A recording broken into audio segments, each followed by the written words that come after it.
各位香港嘅老友記或者屋企有老人家嘅朋友，大家留意啦，你係咪成日覺得關節扣扣聲、胃酸倒流或者血糖血壓總係降唔落嚟？呢啲好可能唔係單純嘅老化，而係身體發下炎。今日我就教大家食啱幾款平民消炎神級食物，由腸胃到關節，三高問題一次過搞掂。好多人一聽到發炎，第一時間就會諗起喉嚨痛、皮膚發紅、發腫或者跌親腫咗一塊。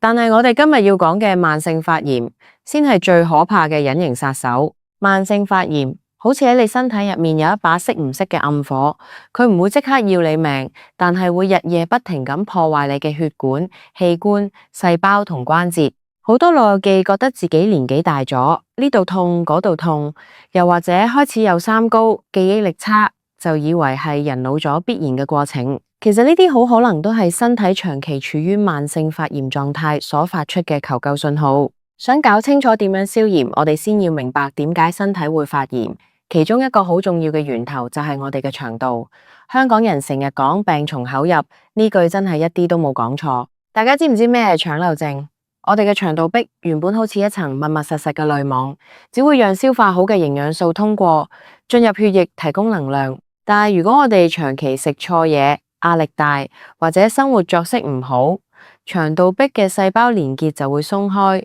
形成一啲肉眼睇唔到嘅微細罅隙。呢個時候未消化好嘅食物殘渣、毒素同壞菌就會順住呢啲罅隙流入血液入面。當呢啲外來嘅壞分子游到全身，我哋嘅免疫系統就會立刻動員，好似警報器大響咁去攻擊呢啲異物。如果腸漏問題一日唔解決，免疫系統就要日日加班，結果就演變成全身性嘅慢性發炎。發炎物質流到關節就會引致關節炎、痛風；流到血管就會引致血管硬化、高血壓；流到胰島素受體就會引致糖尿病，甚至流到大腦，仲會增加腦退化症嘅風險。咁到底係咩嘢喺度背後破壞我哋嘅腸道同身體呢？主要有兩大幕後黑手。第一樣就係超加工食品。香港生活節奏咁快，好多老友記為咗方便，平時好鍾意買一啲包裝好嘅餅乾、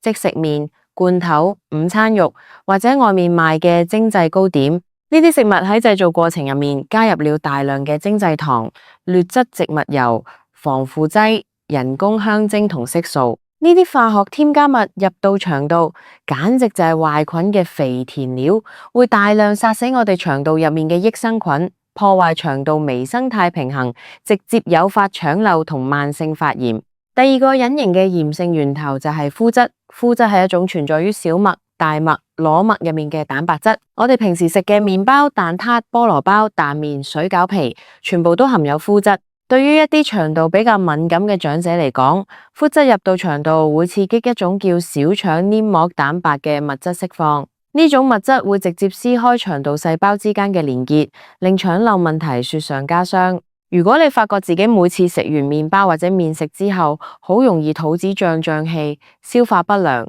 甚至成身骨痛，咁你就真係要小心。可能你嘅身體已經對麩質產生咗發炎反應。明白咗發炎嘅根源，我哋又點樣可以用最日常、最省錢嘅方法嚟幫身體滅火呢？其實唔使買昂貴嘅保健品，香港各大街市、超市就藏住好多平民消炎神級食物。第一款要推薦嘅平民神級食物就係自製骨頭湯。好多老友記平時都好鍾意煲湯，但係今次我哋講嘅骨頭湯，重點係要用牛骨、豬筒骨或者雞骨，加上少少蘋果醋，用文火慢燉好幾個鐘頭。點解骨頭湯咁厲害？因為喺長煲嘅過程入面，骨頭入面嘅膠原蛋白會分解成豐富嘅甘氨酸、谷氨酸同硼氨酸。呢啲氨基酸就係修復我哋腸道黏膜最完美嘅水泥。佢哋可以幫手縫合腸漏嘅罅隙，建立起堅固嘅腸道屏障。而且骨頭湯入面仲含有豐富嘅氨基葡萄糖同硫酸軟骨素，呢啲正正就係關節軟骨最需要嘅營養，可以幫手減緩關節磨損，舒緩關節發炎同痛楚。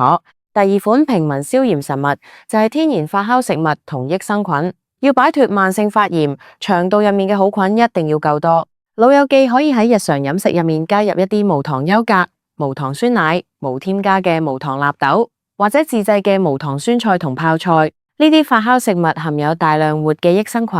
入到腸道可以幫手抑制壞菌滋生，重塑健康嘅腸道微生態。當腸道好菌佔據主導地位，腸道發炎自然就會消退，連帶個胃都會舒服好多。好多老友記有胃酸倒流嘅問題，以為係胃酸過多，其實好多時係因為腸胃蠕動慢，腸道菌群失衡，引致腹脹，壓力向上推落胃部，先會令胃酸倒流上食道。補充足夠嘅益生菌，配合少食多餐，胃酸倒流嘅情況往往可以大為改善。第三款消炎好幫手就係深海小型魚類，好似我哋喺街市好容易買到嘅沙丁魚、秋刀魚、雜魚，甚至係三文魚。呢啲魚類含有極之豐富嘅歐米伽三脂肪酸，歐米伽三係天然嘅強效抗炎劑，佢可以喺身體入面抑制前列腺素同發炎因子嘅產生。對於有三高問題，即係高血壓、高血糖、高血脂嘅老友記嚟講，Omega 3可以幫手降低血液入面嘅三酸甘油脂，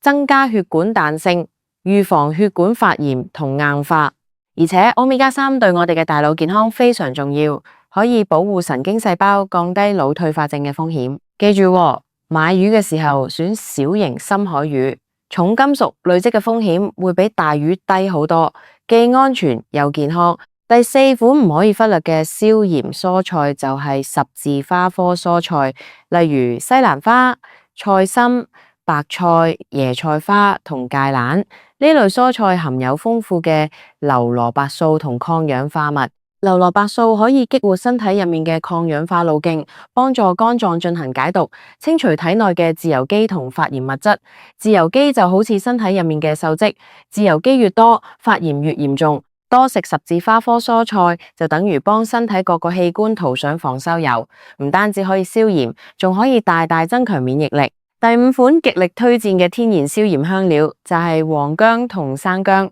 黃薑入面嘅薑黃素係醫學界公認嘅天然強效抗炎劑，好多研究都顯示薑黃素舒緩關節炎痛楚嘅效果，甚至可以媲美一啲非類固醇消炎藥，而且完全冇西藥傷胃嘅副作用。老友記喺做幼嘅時候可以加少少黃薑粉或者生薑，記住薑黃素係脂溶性嘅，煮嘅時候加少少蠔油或者加少少黑胡椒。黑胡椒入面嘅胡椒鹼可以將薑黃素嘅吸收率提升20倍以上。除了食啱食物，我哋亦都要學識點樣食對時間。好多老友記習慣一日食3餐，中間仲要食下午茶、宵夜。如果我哋成日不停咁食嘢，腸胃就要24小時不停工作，腸道黏膜根本冇時間進行自我修復。建議老友記可以試下適當拉長2餐之間嘅時間，給腸道有足夠嘅休息同自我清理嘅機會。夜晚食完晚餐之後，盡量唔好再食宵夜，讓身體喺夜晚瞓覺嘅時候可以集中精力去進行細胞修復同消炎工作。健康唔係一朝一夕嘅事，但係只要我哋願意喺每日嘅飲食入面做少少改變，少食加工餅乾、精製麵包同含糖飲料，多食骨頭湯、發酵食物、深海魚、十字花科蔬菜同黃薑，你會發現過咗一段時間之後，胃口好咗，肚子唔再脹氣，關節痛楚減輕咗，連精神同記憶力都會好返好多。身體係我哋最忠實嘅夥伴。只要你給佢對嘅營養同足夠嘅休息，佢就會用健康同活力嚟回報你。由今日開始，一齊動手用呢啲平民神級食物，幫身體消炎，擺脫慢性病嘅困擾，享受一個有品質、有活力嘅晚年生活啦！